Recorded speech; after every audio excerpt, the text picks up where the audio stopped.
In the fiery and shadowed pages of medieval history, there exists a place that holds the rawest truths about humanity.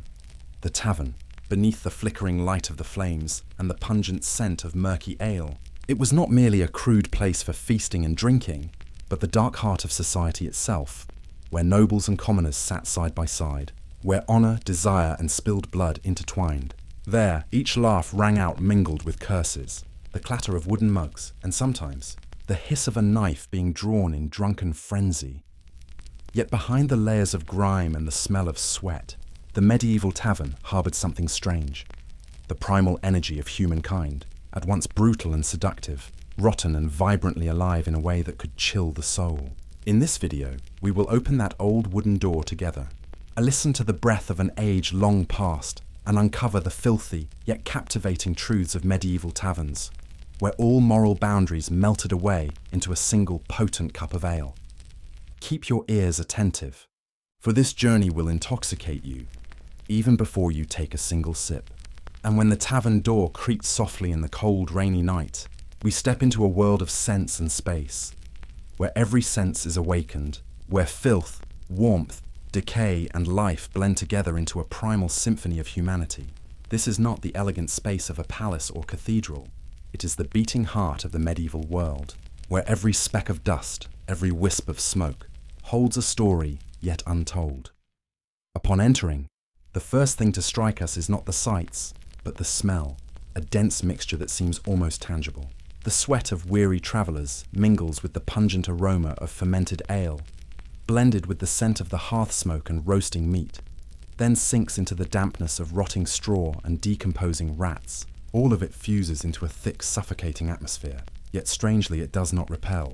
It invites, perhaps because in that stench, one can smell life in its truest form, the scent of bodies, of struggle, of existence laid bare in a merciless world.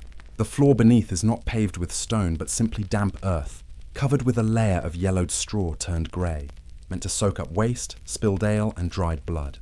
Each step produces a wet, rustling squelch, as if treading upon a thick mud. In the gaps of straw, one can see rat carcasses, chicken bones, old bread crusts, traces of yesterday's feast, or the day before, or of someone who once sat here long ago. No deodorization, no cleaning, only time and ale preserve everything. Above, the flickering light from the single hearth reflects off the dark wooden walls, blackened by smoke, making the whole room seem alive. The red glow of the fire illuminates drunken faces, highlighting wrinkles, sunken eyes, and yellowed teeth. Each person becomes a piece of a living painting, a painting composed of ale, sweat, and shadow. Perhaps, if one listens closely, the crackle of burning wood, the stirring of a stew, and the cough of a newcomer can also be heard. It is a natural reaction, the thick smoke scratching the throat, the sharp scent of ale stinging the eyes, the dense air feeling as if one could only cut through it with a knife. But gradually the body adapts. That foul smell becomes familiar, even comforting. It carries a sensual and honest quality, for it does not conceal. It does not pretend to be fragrant or pure like a church or a noble's chamber. It is the smell of real life, dirty, powerful, and passionate like the breath of humankind. In this dim, half-lit space, everything exists in chaotic order. Rough wooden tables, chipped mugs, wobbly, three-legged chairs, and patches of wet straw mingled with dried blood, all compose an aesthetic that requires no staging. It is the beauty of truth, of a place needing no makeup, no hypocrisy.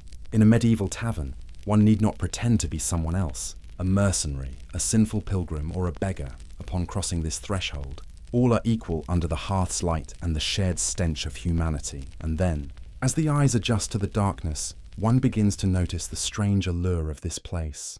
The yellow glow of the fire reflects in spilled ale, creating shimmering streaks across the tables. Laughter, singing, and curses intertwine like the rhythm of a wild song. In a corner, a woman chuckles softly, the scent of ale on her lips. Across the room, two men play dice, hands trembling from excitement and fear. Every detail lives, moves, and tells a small story within the larger narrative, the story of humans amidst shadow and intoxication. The space of the medieval tavern, in the end, is a microcosm of the world at the time. Life and death sit together at the table. Joy and despair share a single cup. The stench of rat corpses is also the stench of battlefield dead. The hearth smoke is smoke from burned villages. Yet laughter, however crude, remains the laughter of those who have not yet given up hope. In an age where war, famine, and plague lurked, the tavern was where people found the remaining warmth of each other.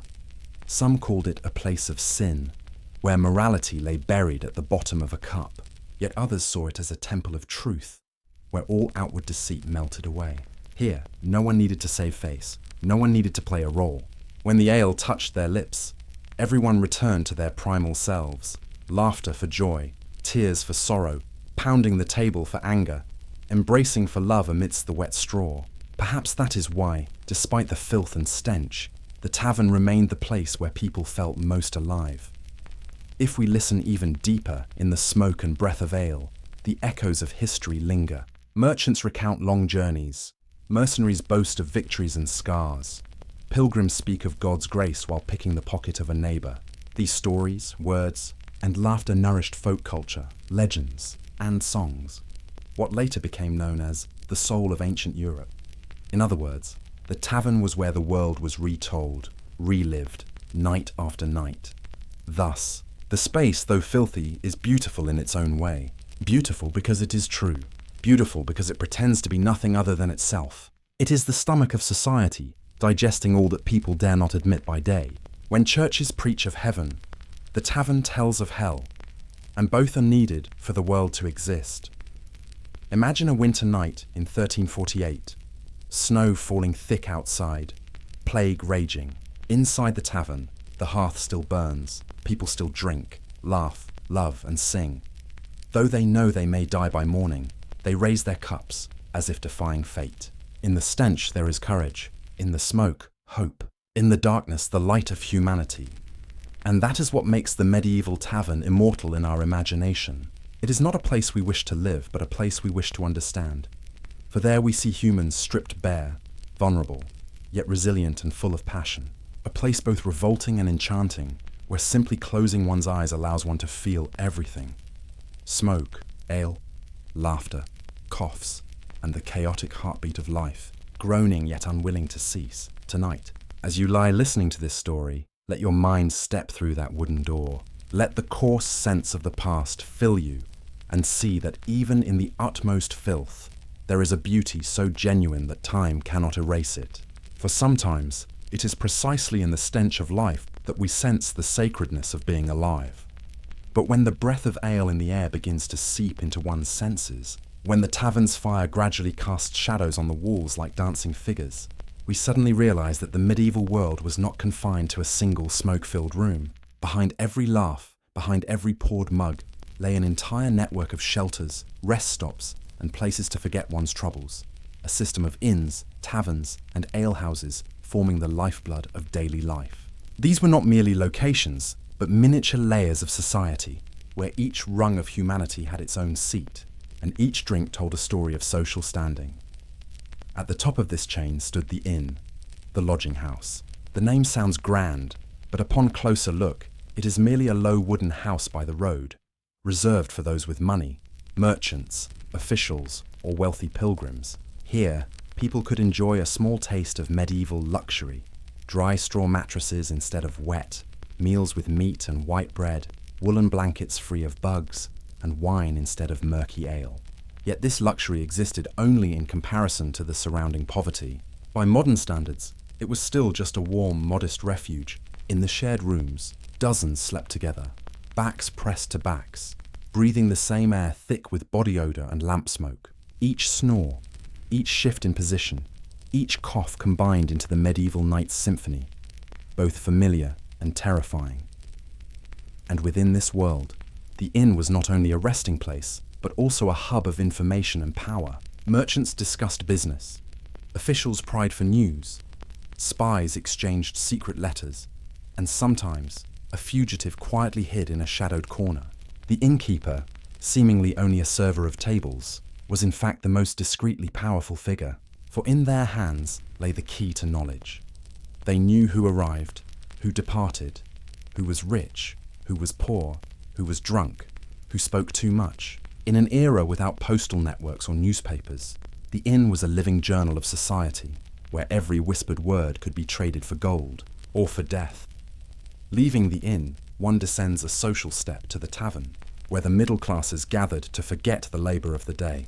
The tavern lacks the restrained civility of the inn, but it is livelier, more genuine, and more colourful. Here, people not only drink, but also eat, sing, argue, play cards, and sometimes sleep if overly intoxicated. The air is thicker, the smoke heavier, the noise louder, and life itself feels more real. The tavern served as the informal social centre of medieval towns.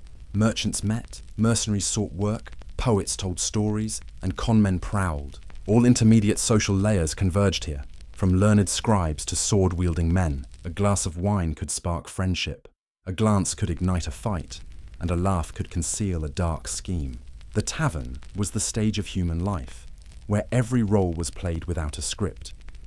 It is impossible to speak of the tavern without mentioning its ale. Ale was not merely a drink, but a symbol of existence. In a world where water could kill, ale, cloudy, sour, or sharp, was the safest means of sustaining life. Each sip was not only to quench thirst, but also a way for people to greet, bid farewell, or pledge loyalty. In the boisterous laughter, there was a yearning to live, to forget, to become drunk, and temporarily escape the harsh reality. That is why the tavern, though filthy and sinful, carried a profound human soul, the soul of people aware of their smallness, yet singing loudly through the long night. At the bottom of this social chain lay the alehouse, the simplest yet perhaps the most essential, belonging to common folk, the nameless in history. Unpretentious, quiet, with no signboard, an alehouse could be merely a small old kitchen corner where a woman, called an alewife, brewed beer at home and sold it to neighbours. They had no power, no fame, but they were the soul of the community. The ale was handmade, from well water, barley, and leftover yeast from previous batches. Its aroma was not pure, but rich, warm, and dense, the scent of real life, of labour and hearth fire. In that small house, people gathered. Blacksmiths after a hard day, farmers after harvest, widows and children, and sometimes soldiers returning from battle. They drank, conversed, shared news, sang old songs with no conductor. Each poured mug was a drop of communal bond, a reminder that, however poor, people needed each other to survive the long, cold nights. Curiously, while inns and taverns catered to money and status, alehouses catered to humanity. There was no discrimination, no concealment. Everyone knew one another, shared freely, and in that simple intoxication found the greatest comfort, a sense of belonging. Here, there were no officials, no clerics, only people striving to live, laugh, and hold on to each other amid the centuries' storms. What made this system remarkable was not the material difference, but how perfectly it mirrored medieval society. From inn to alehouse, we see not only a ladder of wealth, but of faith, morality, and humanity. The wealthy sought safety within thick walls and clean mattresses. The middle classes sought oblivion in tavern laughter, and the poor sought warmth in the smoke-filled alehouse kitchen. Each place, in its own way, offered an answer to loneliness. Looking closer, we see that these three worlds did not exist separately, but merged like three layers of yeast in a great historical brew. At night, inn guests might wander to the tavern in search of excitement, only to end in a small alehouse with cheap ale and genuine fellowship. Meanwhile, alehouse dwellers, when fortunate enough to have coin, might seek the dry straw mattress of an inn. Society then moved not only by carriage and horse, but by ale, and it was this ale that blurred the boundaries between classes, if only for a few brief hours. The world of inns, taverns, and alehouses is a miniature map of humanity. Each sip tells of a person's fate, each room speaks of a dream. There is deceit and filth, yet also kindness, desire, and small hopes. If the tavern reveals human wild instincts, the alehouse restores their gentle nature, and the inn, with its dark, crowded rooms, is where the paths of fate intersect. Viewed from centuries away, these places seem like mere memories, smoky paintings in the annals of history. Yet if one closes their eyes, one can still hear the clinking of mugs, the crackle of fire, the songs of people, and somewhere, the footsteps of a traveller pausing before a distant inn. For despite the passage of time, humanity retains that primal need to drink, to speak, to belong. Thus, the system of inns, taverns, and alehouses in medieval times was not merely a social structure, It was a symphony of survival, each note written in ale, sweat, and the humble dreams of ordinary people. Amid the night wind, between smoke and ale, we suddenly understand. Every path of history leads back to a rough wooden table where someone is pouring another cup for a traveller about to sleep. And if the system of inns, alehouses, and taverns forms the skeleton of medieval social life, where ragged men and nobles alike sought shelter amid the storm of the era, then food and drink are the very soul of it all. Without ale, the tavern would be nothing but cold walls. Without food, people would have no reason to sit together, to share wild stories or confessions of the heart. It is from the bubbling pan over a soot-blackened fire, from the rusted wooden barrel of murky ale, that the world of the medieval tavern comes alive, crude, pungent, yet strangely alluring. Imagine pushing open the creaking wooden door. The sharp, strong scent of ale assaults the senses, mingling with the aroma of burning fat and toasted bread. In the corner, a woman stirs a thick stew with a ladle, the surface floating with unidentifiable chunks of meat, perhaps beef, pork, or rat. The tavern meal in medieval times was never refined. Food was chosen not for taste, but for sustenance, enough to stave off hunger. The most common dishes were soups and stews, a bubbling mix in a large pot, cooked from whatever the host could find. Wilted vegetables, scraps of bone, leftover meat, even old bread crumbled in to thicken it. No one cared for recipes. Each tavern was its own culinary world, and the flavour depended entirely on the luck of the day. Occasionally, if a chicken or a piece of wild meat found its way into the pot, it was considered a luxurious feast.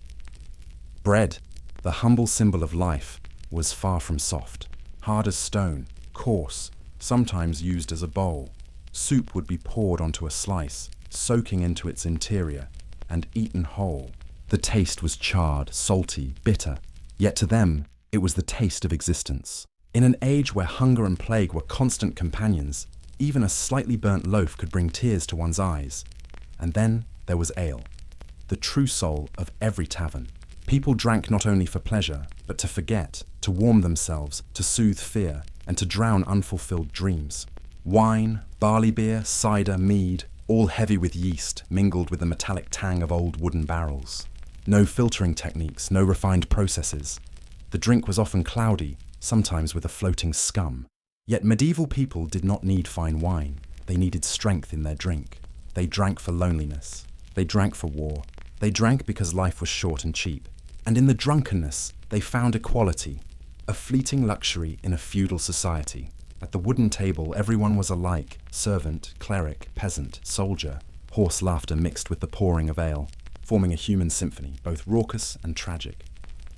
The most common drinks were not red wine or golden ale, but near unnameable brews, cloudy dark beer, sharp cider, fermented honey, sometimes even diluted with foul water. People drank from wooden cups, clay bowls, even their hands. Every sip carried the taste of time, the bitterness of hunger, the spice of war, the sourness of rotting life, yet also the fleeting sweetness of joy, a joy that existed only in the haze of alcohol. Alongside ale, there was beer, the beverage of the common crowd. Medieval beer was nothing like the chilled drinks of today. It was thick, heavy, and just fermented enough to make one lightheaded. Some taverns added herbs, even tree resin, to boost strength. On some nights, patrons collapsed on the tables before dawn, while the owner simply rifled through their pockets for coins and moved them to a corner. Such scenes were so common that no one considered them cruel.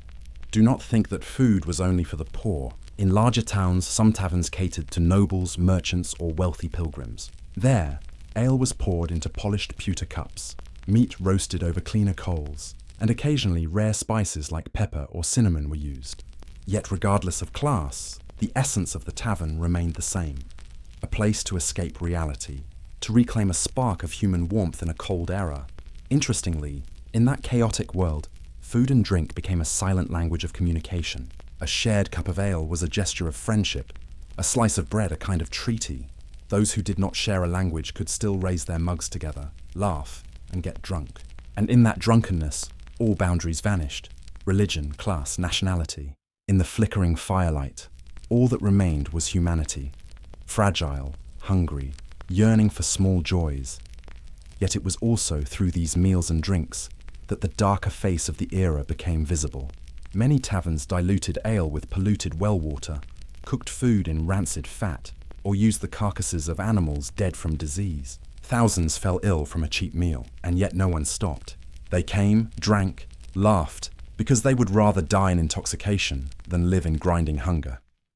If the tavern was the stomach of the medieval world, then food and drink were the blood coursing through it, murky, salty, yet warm. In those humble feasts one could see it all: misery, endurance, and the wild, fleeting joy of humanity. And as you hear the crackling of the fire, the clink of wooden cups, the laughter mingling with coughing from strong drink, remember that each sound is a story of life, of hunger, of dreams never recorded in history books. For history often tells of kings and queens, but the tavern tells of real people. And in that murky ale, we see reflected the entire soul of the medieval world, a world both filthy and terrifyingly beautiful. And then, amidst the acrid scent of burning meat and the spilling of ale from old wooden barrels, one begins to notice the strangest thing in this world. The medieval tavern is defined not by its food or drink, but by the people sitting around its tables. It is they, the ones who enter, sit down, laugh, curse, sing, fight, and slump into sleep, who are the true soul of the place, each with a fate, a scar, a story untold. As the creaking wooden door swings open, they step in carrying the dust and wind of the world, blending into the aromas of ale and smoke, turning the tavern into a sanctuary for the lost. There, beggars and nobles could sit at the same table, not out of equality, but because both needed to forget the truth. The beggar sought warmth, the noble sought refuge from the weight of his own crown. In the pale glow of oil lamps, status and rank temporarily dissolved. Hands that once held swords, pens, or shovels now all raised cups together. Ale, the great equalizer, made them momentarily alike, at least until the next morning. Soldiers were the most frequent patrons. They returned from battlefields with dented armor, unhealed wounds, and eyes that had seen too much blood. For them, the tavern was the only place that made them feel alive.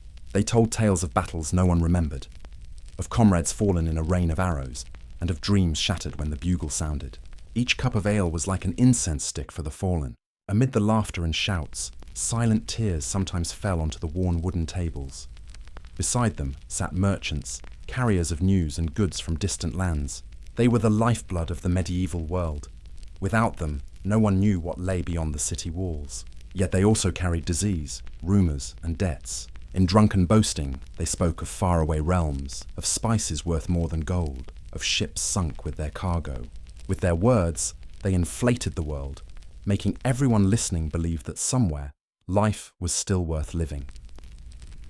Clerics, strangely enough, were also regulars. Many had lost their faith, leaving only their robes as masks. They drank to forget God, or to find God within the drink. In a corner of the tavern, a monk murmured prayers, while nearby, a prostitute giggled as she refilled his cup. It was a vision of lost faith, where the sacred and the profane coexisted with no boundary. Then came the pilgrims, seekers of salvation. They stopped at the tavern to rest, exchanging their last few coins for a thin bowl of soup and a dirty blanket. Some traveled because of sin, some because of despair, and some simply because there was nowhere else to go. Within the tavern, they became nameless, just souls taking temporary refuge. Sometimes their songs rose in the night, so sorrowful that the entire room fell silent. No tavern would be complete without the women who brewed and served, the living soul of every establishment. They knew how to pour ale, how to laugh, and how to make men forget themselves. Their lives were short, like candles flickering before the wind. Yet in those moments, they were queens of the room. Under the yellow firelight, sweat on their necks glistened like jewels, and their eyes held both fatigue and pride. They understood perfectly. No one here truly loved anyone. There were only fleeting touches to forget the loneliness that everyone carried. There were also wanderers, thieves, and fleeing murderers, hidden among the crowd. The tavern was the perfect refuge. No one asked names, no one cared for the past. Here, the law stopped at the threshold, and darkness was welcomed. On some nights, a person would disappear, and the next morning, no one asked why. Blood could soak into the wooden floor, but a pour of ale would erase the scent. It was the unspoken law of this world. Silence for survival. Occasionally, a musician would appear, carrying a worn instrument, He sang of love, of war, of distant roads. His voice mingled with the clinking of cups and laughter, making the room warmer, gentler, as if time itself paused. No one knew where he came from, nor did they remember when he left. But for them, he was a fleeting memory of something beautiful, a glimpse of a life rarely touched. And finally, the tavern keeper, the witness to all. He was never drunk, yet never fully sober. His eyes saw everything: the beggar stealing bread, the cleric secretly embracing a woman, the soldier crying in the dark. He understood that the tavern was a miniature world of humanity, full of greed, fear, love, and hate. He judged nothing, merely poured another cup. In silence, he held stories that no historian would ever record. What made these people remarkable was not their greatness, but their painfully ordinary nature. They had no fame, no future.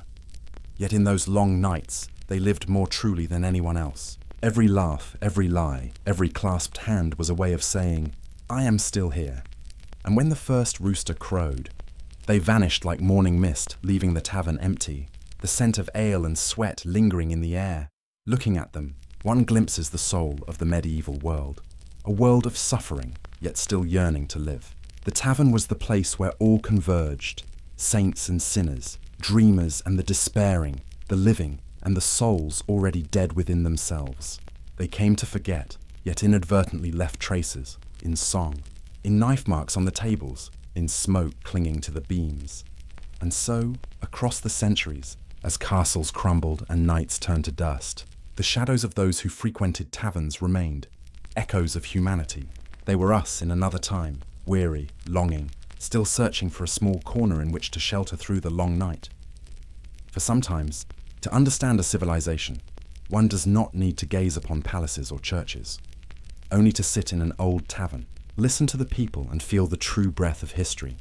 As night fell, and those who frequented the tavern had drunk enough to forget the day before, another force began to stir in the dense air of ale and smoke, the thirst for testing one's fate. After the laughter, the curses and the flirtations, the tavern suddenly became another stage, where destinies were decided by dice tumbling across cracked wooden tables and worn, battered cards. If during the day the tavern was a refuge for weary bodies, by night it became a cradle of chance, sin, and fragile hope. In the flickering light, people gathered around the splintered table, hands clutching cups, eyes fixed on every movement of the dice. The dry clatter rang like the heartbeat of the room. No one knew friend from foe. Only money, ale, and fate sat together. The games were simple, yet in their simplicity lay the entire soul of medieval humanity: desire, fear, cunning, and the longing to escape the social chains that bound them for life. Gambling in the tavern was more than mere pastime. It was how the poor dreamed of miracles, how soldiers forgot the screams of the battlefield, how merchants tested whether luck truly favored those already wealthy. Each roll of the dice, each hand of cards, was a miniature universe, a place where all the rules of the outside world were left behind. There, everyone was equal in fortune, if only for a few fleeting minutes. When coins were placed on the table, their eyes changed. Faith, hatred, greed, all became visible. Rough hands trembled with anticipation. Heavy breaths mingled with hoarse laughter. One won, another lost, and the tavern erupted in chaos like a miniature battle. Some laughed so hard they splashed ale across the table. Some smashed mugs, screaming like wounded beasts. Yet strangely, even in defeat they returned. For gambling was not a game of money, but a game of belief. The belief that one more throw could finally summon luck. The games took many forms: dice, ancient cards, cockfighting, horse bets, even wagers of honor or life itself. In poorer villages, people would bet belongings: a ring, a knife, a single tattered cloak. The loser might leave empty-handed, yet in their eyes lingered a faint spark of hope, a sweet illusion stronger than any strong drink. Cheating, of course, was the second soul of these games. People cheated not from malice, but because they could not endure the injustice of fate. A card hidden in a sleeve, a weighted die, a misleading glance, all considered survival skills. In a world where a life was worth less than a mug of ale, cunning was the only true morality. Those who cheated skillfully were respected almost as much as warriors with swords. Yet amidst the intoxication and smoke, the line between chance and madness was fragile. Some nights, a single lost hand could draw a blade. Tables toppled, screams echoed, ale mixed with blood. The tavern, from a place of entertainment, became an arena of instinct, where honor was washed in fresh blood. And by morning, as the stains were cleaned away, everything returned to normal. No one remembered the name of the fallen, only the cold words echoing. He lost his luck. But amidst this violence and drunkenness, there was something deeper. Gambling was a mirror of medieval life. Society was unjust, some born wealthy, others poor for life. Only in the tavern did people have the chance to bet against fate, even knowing the outcome would rarely change. Dice became symbols of the desire for freedom, a small rebellion against the social order decreed by God and King. Perhaps that is why the church condemned gambling, yet people still played. For when someone threw the dice, they were doing something life itself would not allow. They were deciding their own fate, even for just a few seconds, and in those seconds, they felt more alive than ever. Sometimes, amidst smoke and laughter, there were rare moments of silence. A winner laughed deliriously, a loser stared at empty hands. Both understood. Winning or losing didn't matter, for tomorrow they would return. What they sought was not money, but the feeling of betting on their own life. For when there is nothing left to lose, gambling becomes the final faith. In a corner, a musician strummed his instrument, singing of the unlucky, of love gambled away, of justice that never existed. His song wound through the smoke, touching the hearts of listeners. They knew they too were dice in the hand of fate, rolling endlessly in the game of life without ever knowing the outcome. Thus, gambling in the tavern became a metaphor for the human soul of the era, the desire to win in a world where defeat was the default. It was both sin and solace. A player might lose everything, yet at least in the moment the dice rolled, they held choice. A rare right in an age ruled by kings, God, and poverty. Older, wiser men knew that no one truly won. They watched younger, blood-drunk players and smiled sadly. To them, the tavern was a school of life, where one learned to endure loss without complaint, to laugh knowing all games were rigged. Like life itself, no one left with everything, yet everyone wanted just one more chance. And when night waned, ale drained, people collapsed over tables, coins scattered, dice lying still. One quiet thing remained, the fragile hope that tomorrow would be better. For even in a dirty, impoverished, and unjust world, humans still found reasons to dream, to laugh, to bet, even if only on their own despair.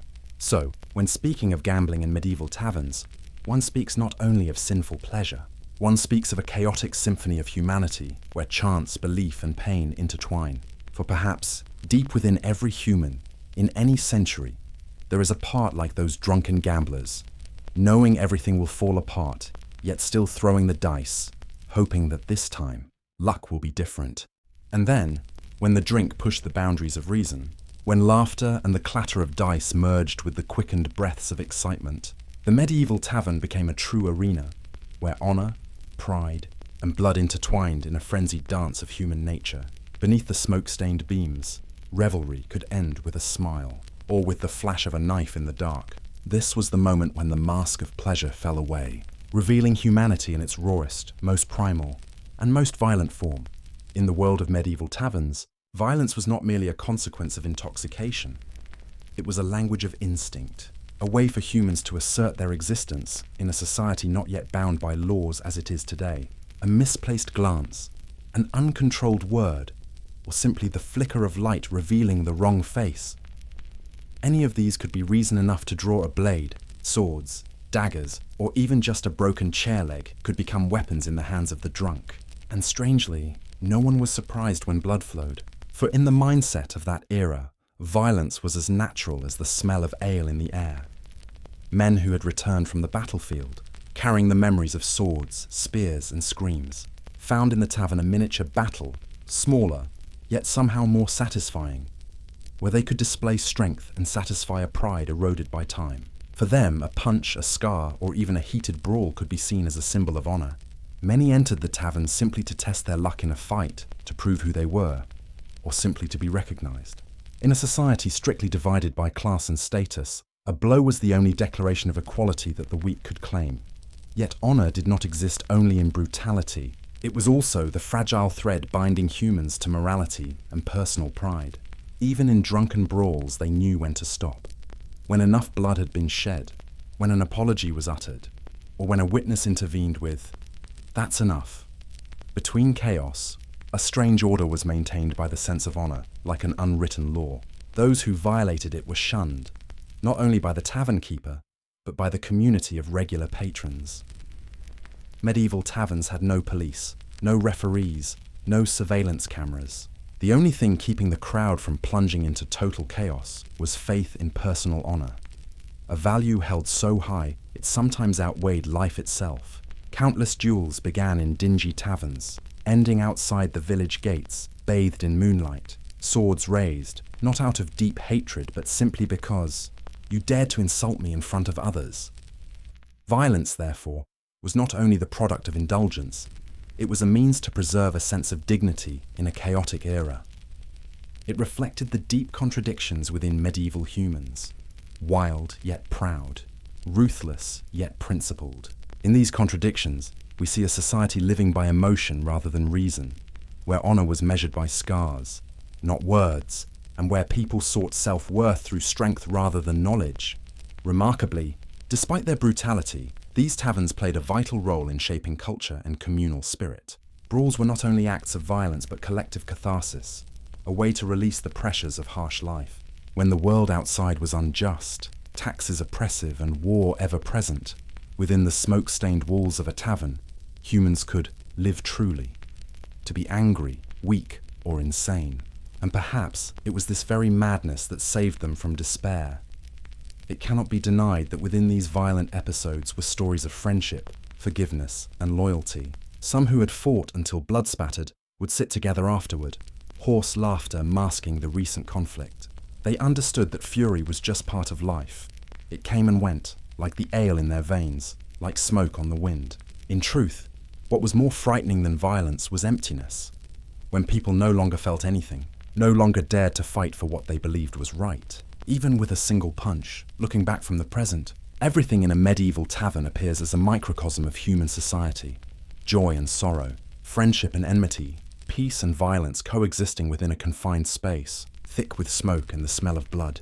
It was where humans lived most fully, whether in intoxication or rage. And that is why, even today, we are captivated by the image of these taverns. They were not merely places to drink, but stages where the human soul was laid bare.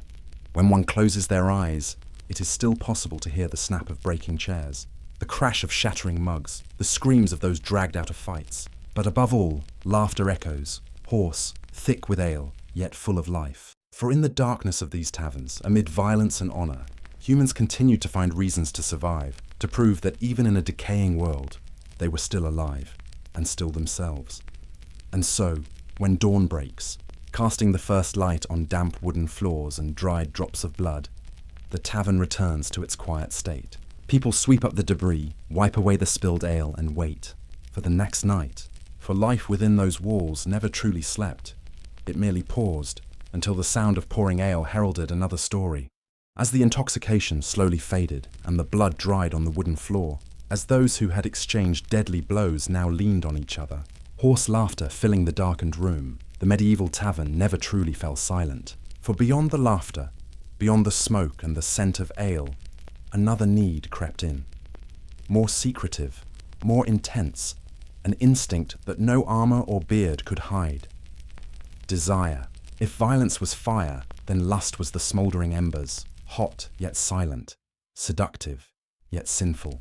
And so, the night unfolded another chapter of the filthy truth that people of that era dared not name. Chapter 7. Sex and Prostitution. In the damp alleyways surrounding the tavern, within rooms barely separated by thin curtains or creaking wooden doors, sexuality was part of daily life, raw, brazen, and painfully real. There were no flickering candles, no gentle melodies, only the heavy breaths of drink, exhausted flesh, and scattered coins. For many medieval men, it was not merely desire, but the only moment when they truly felt alive, amidst long, cold, meaningless days. The churches of the time preached that desire was sin, that the body must remain pure, that women who sold themselves were forsaken by God. Yet in practice, These very pious people were regular patrons.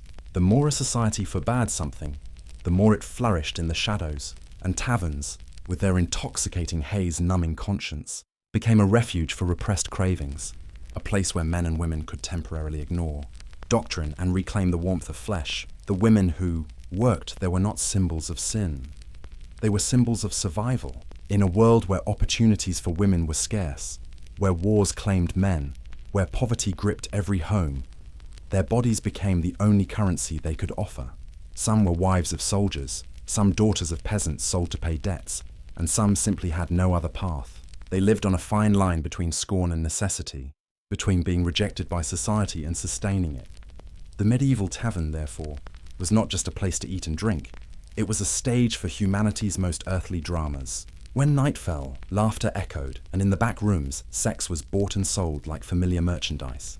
Yet strangely, amid these cold transactions, sparks of empathy sometimes glimmered. A woman might smooth the tangled hair of a soldier fresh from the battlefield, or a poor man might smile sadly as he placed his last coin on the table. Both understood that what was exchanged was not only the body, but the feeling of being seen by another human.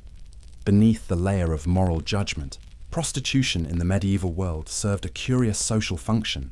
It stabilized chaos. Many cities even had designated districts for women of the night, overseen by authorities to prevent disease and public disorder. In cities like Paris, London, or Florence, prostitution existed as a tolerated entity, a necessary sin. Authorities understood that humans could not live on faith and morality alone. They also lived through blood and desire. Thus, taverns and brothels never vanished, despite condemnation, destruction, and thousands of sermons. In this context, sex and violence were inseparable, intertwined like two sides of the same coin. After a brawl, there might be an embrace. After curses were hurled, there might be panting in the dark. People loved, hated, fought, then sought each other again, as if it were the natural order for wounded souls. In an era where war and death were daily realities, every touch was a silent declaration. I'm still alive. For the women, the tavern was not only a place to sell their bodies, but also a place to learn survival in a world ruled by men. They knew when to laugh, when to flatter, when to retreat. Some became lovers of nobles, others used wit and allure to command a clientele. They understood the power of attraction, a soft yet formidable weapon. In the dark, their bodies were both shackles and crowns. What makes one shiver is not merely what occurs between bodies, but how society perceives it. Sexuality was vilified, considered dirty, while the very people passing judgment could not live without it. The filth of the tavern, upon closer inspection, lay not in naked flesh, but in the hypocrisy of morality, condemning others to conceal one's own desires. And when one confronts this truth, one realizes that purity is often just a veneer for those who have never faced the darkness within themselves. In the dead of night, when lamps dim and drops of ale fall quietly, one can hear whispers, not only of buyers and sellers, but of souls seeking warmth amid the world's coldness. No eternal love, no promises kept, only fleeting moments of connection where humans, even briefly, feel less alone. Perhaps this is the deepest lesson medieval taverns reveal, that humans, even when fallen, are always seeking a form of love, distorted, ambiguous yet utterly real. Beneath the dust of centuries, amid moans, laughter, and the scent of ale, there exists a longing to be loved and touched, a desire carried in the blood across all eras, medieval or modern. And when dawn breaks, those women wash their faces with cold water, tie back their hair, and step onto the cobblestones, blending into the crowd as if no night had passed. They smile, they continue living, and the tavern opens its doors to welcome a new day. History can never erase their traces. Those who existed on the fragile border between desire and humanity, silent figures who kept the wheel of life turning in the darkness of the medieval world. As night waned and the last drops of ale fell to the floor, the tavern's intoxication gave way to a heavy silence. The drunken man slumped asleep beneath the table. The working girl, draped in a tattered cloak, disappeared into the cold mist. Yet when the first light of dawn crept through the cracks, it revealed not only the pale faces after a night of revelry, but also something deeper. The price of every pleasure, and the unspoken law of this world. For after every sin, every brawl, every purchase of fleeting joy in the night, there always awaited a silent power, the law and justice of the medieval tavern. If in the church, justice was preached through scripture and the salvation of souls, in the tavern it was measured by fists, knives, and the weight of reputation. There were no judges, no juries, no courts. The only currency of consequence was renown, and sometimes the coins one was willing to spend. A wrong glance, an arrogant word, or a misunderstood gesture could trigger a trial in an instant, where the strong took the victory, and blood served as the final signature. The tavern owner, seemingly concerned only with pouring ale and cleaning glasses, was in fact the true arbiter of this small world. He knew who might cause trouble, who deserved respect, and who could be punished without consequence. Sometimes a mere glance from him could end a fight. Other times, a slight nod would send drunken mercenaries at each other like wild dogs. In the tavern, justice did not lie in right or wrong. It lay in power, money, and influence. Church officials and local authorities, of course, were well aware of what transpired within. Yet rather than abolish it, they preferred to manipulate it from the shadows. A few taxes on ale, some protection fees from the tavern keeper, and occasionally a night with the girl behind the counter, all ensured the machinery of power ran smoothly. Authority and crime, officials and vagabonds, interwove into a network both chaotic and sophisticated, where everyone knew what was happening, so long as the order was not disrupted. Thus, the tavern's justice was not written in ink, but in fear and silence. People learned to live without provoking others, to bow at the right moments, to pretend not to see. A brawl was only considered a problem if someone died. If only a few cuts and broken bones were left behind, by morning everything flowed as if nothing had happened. Yet ironically, within this lawlessness existed a form of primitive justice. The people, oppressed by officials, exploited by the church through sin and taxes, found in the tavern a natural sense of fairness. The strong survived, the weak submitted, the cunning endured. Here, all were equal under the influence of drink, whether noble or peasant. Once cloaks were shed and they sat at the wooden table, everyone had to accept the same rule. Do not provoke those you should not. Stories of justice within the tavern spread through villages like legend. Tales circulated of a thief punished by his own comrades mid-feast, or a drunken soldier striking down a tax collector who dared spit in his cup. And the villagers quietly covered the act, deeming it righteous. In their eyes, justice was not abstract statutes but immediate retribution, a raw balance that was bone-deep true. Meanwhile, the church, symbol of morality and divine law, played a contradictory role. They condemned the tavern's sins, yet the priests themselves were frequent visitors. They preached against transgression while selling forgiveness in the form of indulgences. Thus, divine justice gradually lost its weight in the eyes of common folk, yielding to everyday justice, defined by pain, blood, and the cost of survival. Looking closer, law was never absent. It simply wore a different face. Above were the statues of kings, the church, and nobles adorned with golden crosses. Below, in the tavern, existed the law of the strong, of coin, and of instinct. These two layers of law coexisted, sometimes overlapping, sometimes opposing, yet never entirely erasing one another. Like light and shadow, they needed each other to sustain the fragile order of medieval society. And the reason this system endured for so long was that everyone benefited from it. Tavern owners made money, mercenaries found work, officials enjoyed drink and girls. The church had sinners to preach at. All depended on one another, pretending everything was fine, as long as the wheel of life kept turning. Those crushed beneath it, peasants, women, beggars, had no right to complain. They could only drink, brawl, and sleep beside their own version of justice. Yet amidst this dark tableau, there were occasional glimmers of light. Some tavern owners would protect the weak, shelter a beaten girl, or aid a pilgrim robbed on the road. They did not act out of morality, but from the remnants of compassion in the mire. These small acts, in a world rife with injustice, became living proof that even in the filthiest places, echoes of humanity remained. In retrospect, the justice of the tavern was never clean, yet it was raw and genuine. It was not written in law, not guaranteed by power, but maintained through fear, honor, and unspoken agreements. Here, justice had no courtrooms, only the eyes of witnesses. No sentences, only consequences. No innocents, only survivors.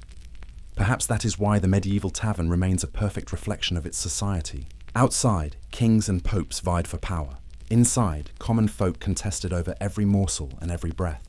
Regardless of class, humans revolved around the same axis: power, wealth, survival. Law was merely a pretext, while justice shifted form, much like humanity itself. When night fell again, the tavern lit up. Laughter, curses, and shattering glasses resounded. Someone was thrown into the street, another lauded by the crowd. The cycle of chaos began anew, and justice continued to define itself. Brutal, instinctive, yet undeniable. For in the world of the medieval tavern, all understood one thing: there is no absolute justice, only a precarious balance between power and survival. And when dawn arrives, everyone pretends as if nothing ever happened.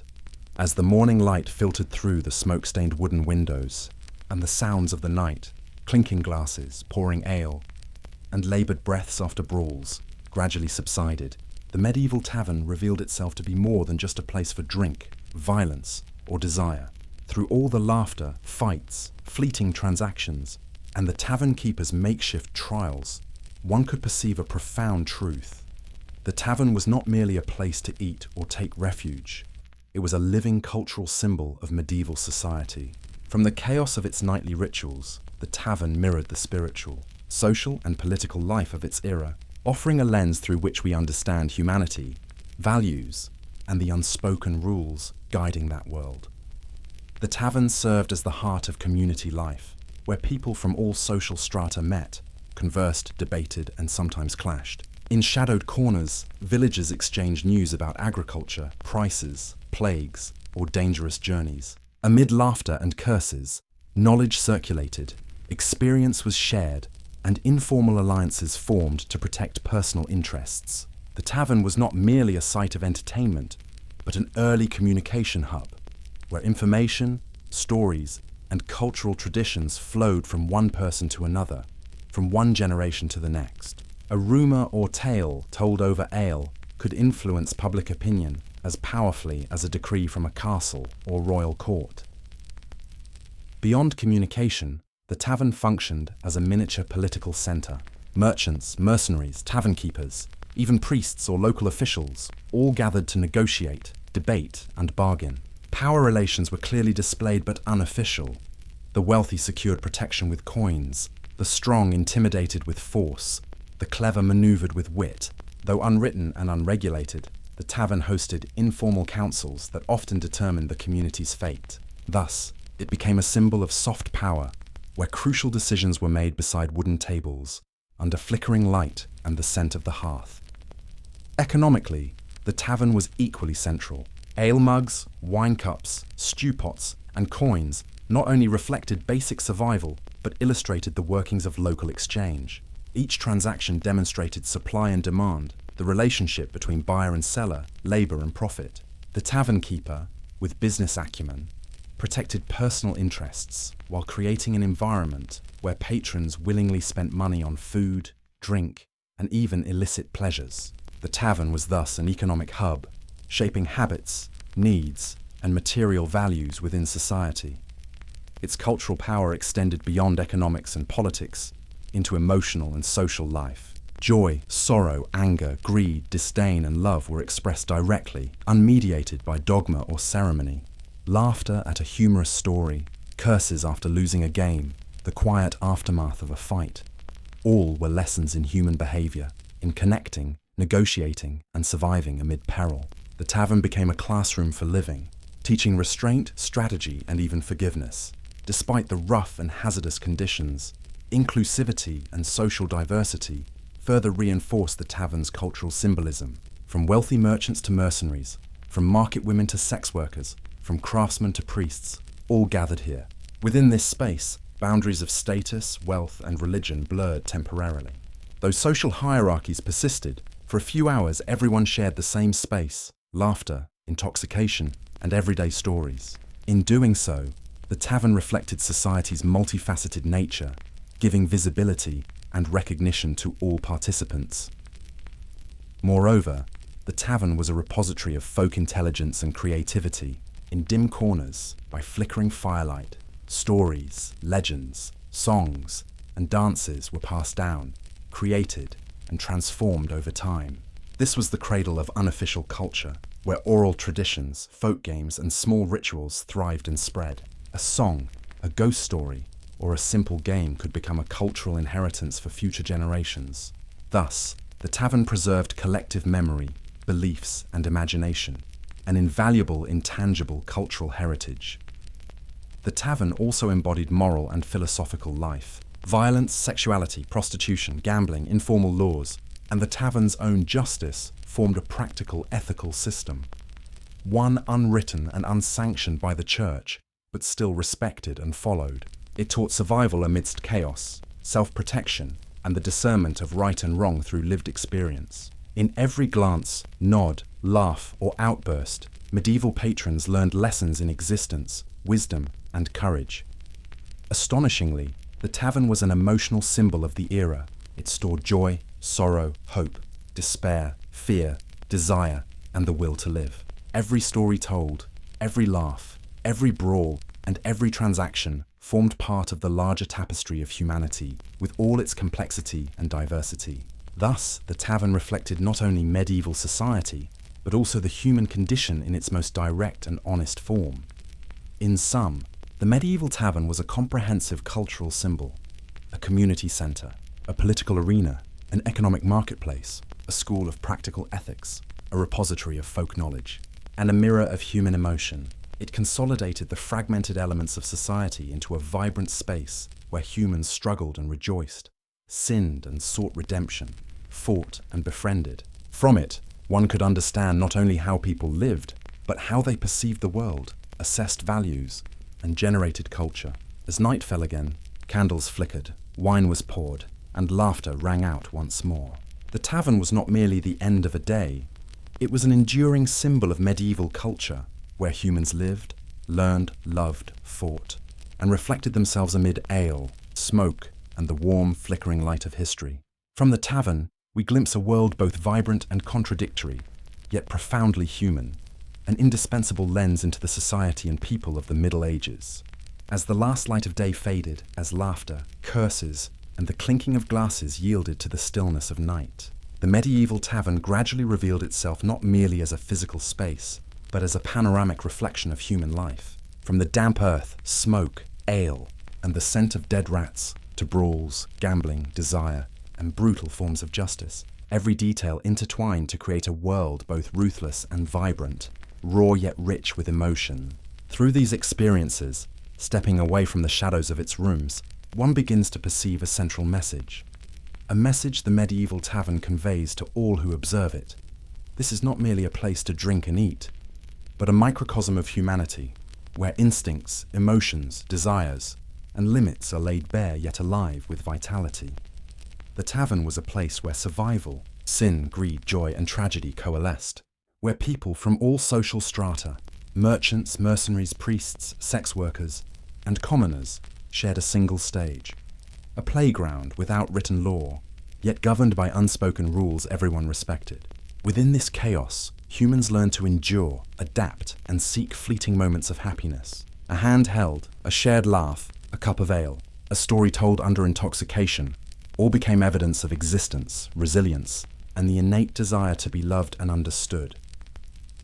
What makes the tavern such a powerful symbol is its ability to converge all human contradictions. Here, violence coexists with courage, selfishness with compassion, lust with morality, fear with hope.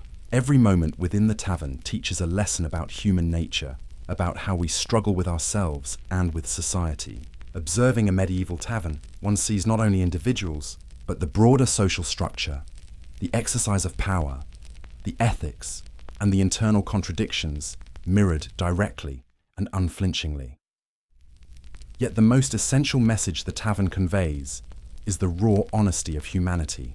There is no pretense, no ornamental language, only people with their ambitions, fears, desires, and survival decisions laid bare.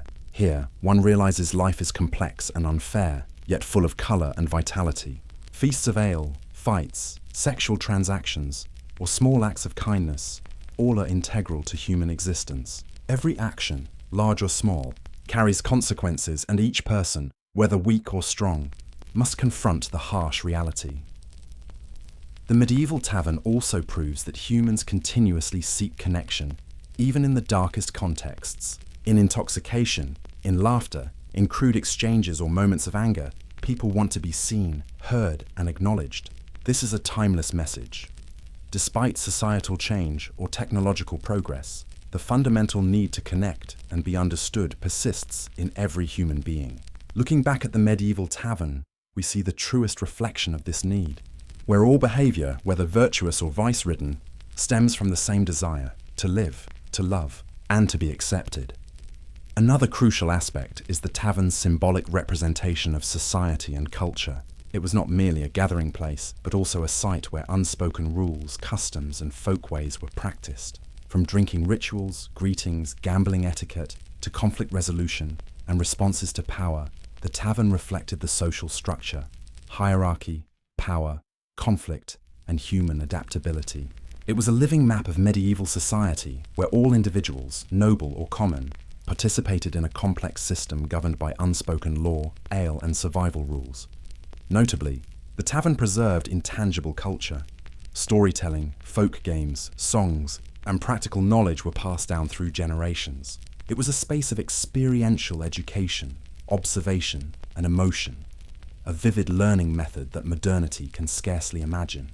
Every story, game, and experience shaped understanding, attitudes, and values, making the tavern a hub of culture, knowledge, and social life in one space. Viewed in its entirety, the medieval tavern emerges as a comprehensive symbol of life.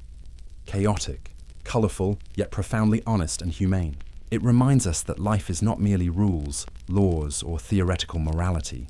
It is the fusion of reality, emotion, desire, and human limits. Filth, sin, violence, or lust do not diminish human value. Rather, they highlight human nature and vitality in a complex world where every choice carries survival weight. Ultimately, the enduring message of the medieval tavern is not just a reflection on the past, but a timeless lesson about humanity and society. It teaches that humans constantly face contradictions, sin, and challenges, yet simultaneously seek joy, connection, and meaning within those experiences. Every murky cup of ale, every retold story, every laugh or curse carries the essence of life, its pleasures and tragedies, and the value of existence. As night once again envelops the tavern, with candlelight flickering upon weary faces full of untold stories, one realizes that the medieval tavern is a microcosm of humanity, a place where every emotion, action, ambition, and desire intertwines, reflects and coexists. It reminds us that survival, sin, greed, joy, and tragedy all dissolve into a murky cup of ale.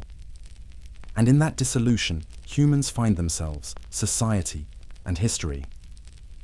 The final message resonates across time. Do not focus solely on filth, sin, or violence, but observe how humans live, fight, love, and endure. For that is the core, the truest essence, that the medieval tavern seeks to convey. As the story of the medieval tavern comes to a close, we realize that it is not merely a history of murky ales, steaming stew pots, and spontaneous brawls. It is a mirror reflecting the entirety of humanity, where people are at once weak and courageous, selfish yet compassionate, sinful yet driven by the will to live. Through each tale, we learn how to survive, how to confront chaos, and how to find fleeting moments of joy amid life's storms.